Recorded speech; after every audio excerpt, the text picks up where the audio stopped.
دیکھو بریانی جب پکتی ہے نا، کراچی کی بریانی مسالے والی،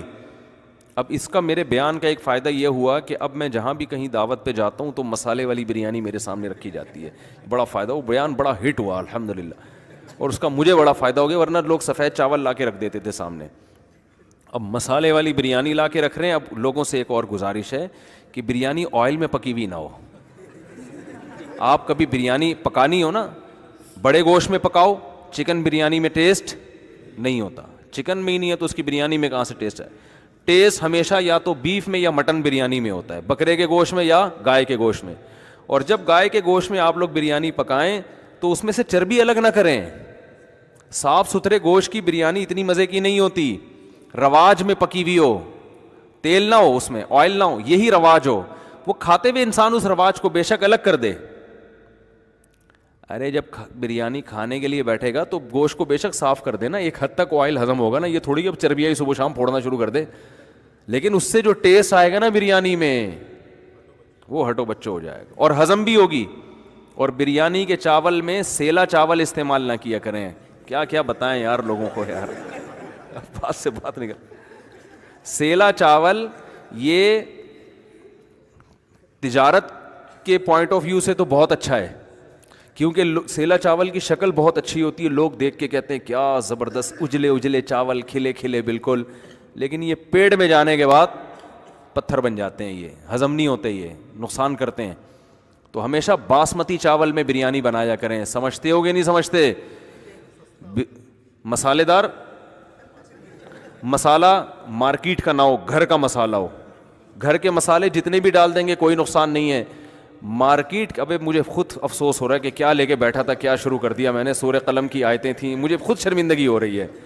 کہ لوگ اصلاحی بیان سننے کے لیے آتے ہیں، بریانی پکانے کے طریقے تھوڑی سیکھنے کے لیے آتے ہیں یہاں پہ، لیکن اب چل پڑی یہ بات، معذرت کے ساتھ کمپلیٹ کر دوں نا، اب جب بات چل پڑی ہے تو نکالو یار اس کو، پھر آگے اصلاحی بیان شروع ہو جائے گا دوبارہ۔ تو بریانی کے میں جو مسالے ڈالو، یہ جو بازار کے مسالے ہوتے ہیں نا، ان میں پتہ نہیں کیا کیا کیمیکل ڈالا جا رہا ہوتا ہے، جو پیکنگ کے مسالے آتے ہیں، آپ یہی مسالہ گھر کا جب ڈالو گے وہ خوشبو نہیں آئے گی، لیکن آپ پیکنگ کے مسالہ ڈالو گے، دیگ سے ڈھکن ہٹے گا ایک دم خوشبو پھوٹے گی، تو یہ خوشبو یہ نیچرل نہیں ہے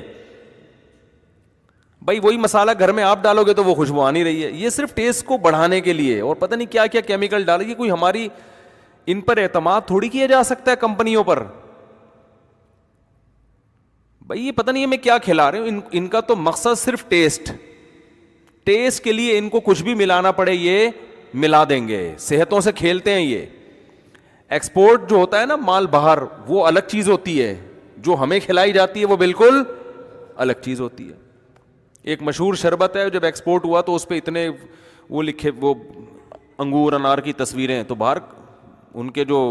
خوراک کا محکمہ ہے اس نے پکڑ لیا، اس نے بولا یہ جو آپ نے اتنی شکلیں بنائی ہوئی ہیں یہ چیزیں اندر ہیں، انہوں نے کہا نہیں ہے تو شو کے لیے، انہوں نے کہا نکالو یہاں سے، لوگ کسٹمر دھوکے میں آ گئے، اس میں انگور بھی ہے اس میں انار بھی ہے، تو ان کے ہاں الگ معیار ہے، ہمارے ہاں یہی کمپنیاں باہر مال بھیجتی ہیں ایک دم ہٹو بچو ہوتا ہے، جب ہمیں کھلائیں گی تو بھائی وہ پھر کیا کیا مسائل لوگوں کے ساتھ کھڑے ہو رہے ہیں، کینسر ہو رہا ہے آنتوں کا لوگوں کو، پتہ نہیں کیا کھا رہے ہو آپ لوگ، تو اس لیے گھر کے مسالے۔ تو بریانی پکاؤ ہمیشہ، بولو نیٹ پر تو آج کل ہر چیز موجود ہے، یہ کسی اچھے کراچی میں کسی اچھے جو باورچی ہو نا، اس کو سائڈ پہ لے جا کے کچھ پیسے پکڑاؤ، بولو یار تو جو اتنا ٹیسٹ بناتا ہے ذرا مجھے یہ مسالے کا نسخہ بتا دے، ورنہ گھر میں جو انڈیا کی جو پرانی عورتیں ہیں ہندوستان سے جو آئی ہوئی ہیں، جو انڈین ہیں، ان کی ماؤں کو پتہ ہوتا ہے بریانی کیسے بنائی جاتی ہے، لیکن جس کو نہیں آتی وہ پھر اس طرح سے سیکھ لے۔ تو مسالہ ہونا چاہیے گھر کا، چکن بریانی نہیں ہونی چاہیے، بریانی ہو یا تو بیف ہو یا مٹن ہو،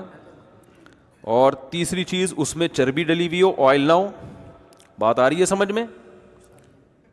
چربی میں پکی ہوئی ہو، بے شک وہ چربی کھانے میں نہیں کھاؤ لیکن اس سے ٹیسٹ آئے گا اس میں۔ چوتھی بات، سیلا چاول نہ ہو، باسمتی چاول ہو، کافی ہے میرا خیال ہے، اور بہتر یہ کہ اس میں کلر نہ ڈالو، بغیر کلر کے بھی ٹیسٹ آتا ہے، یہ جو بریانی کا کلر ہے اس کلر کا بھی کوئی بھروسہ نہیں ہے۔ ہمارے یہاں ایک صاحب آئے تھے، ان کا اسی طرح خوراک وراک سے کوئی تعلق تھا، انہوں نے کہا جس کلر سے کپڑا رنگنے پر پابندی لگی ہوئی ہے نا گورنمنٹ کی طرف سے، وہ لوگ بریانیوں میں پکا کے ہمیں کھلا رہے ہیں جو اتنا نقصان دہ ہے کچھ پتہ نہیں ڈسٹمپر ڈال رہے ہوں کیا ڈال رہے ہوں بھائی, کلر ہی ہے نا, آپ کو کیا پتہ یہ ہے کیا, اعتماد تھوڑی کیا جا سکتا ہے. سب سے پہلے انسان یہ دیکھے کہ میں اپنے منہ میں کون سا نوالا ڈال رہا ہوں, کھا کیا رہا ہوں. تو ان چیزوں کے دیر پا نقصانات ہوتے ہیں. تو اگر کلر ہے بھی تو پھر وہ تصدیق شدہ ہونا چاہیے کہ اس میں بھائی کوئی, اور تصدیق کا بھی کیا اعتبار ہے, وہ تصدیق بھی تو وزارت صحت کی طرف سے ہوگا نا. خود وزارت صحت کی کون تصدیق کرے گا کہ یہ صحیح لوگ ہیں؟ تو کچھ پتہ نہیں ہے بھائی, اس لیے کلر کا دیکھ کے کیا کرنا ہے, ٹیسٹ ہونا چاہیے. تو ایسے جب بریانی بنا کے آپ گرم گرم جب ڈھکن ہٹے گا نا, اوئے ہوئے, کھانے کی ضرورت ہی نہیں ہے, ڈھکن ہٹتے ہی آپ کو ایسی خوشبو آئے گی کہ, اور جب کھائیں گے تو جسم میں طاقت آئے گی انشاءاللہ. بیف بریانی ہوگی نا.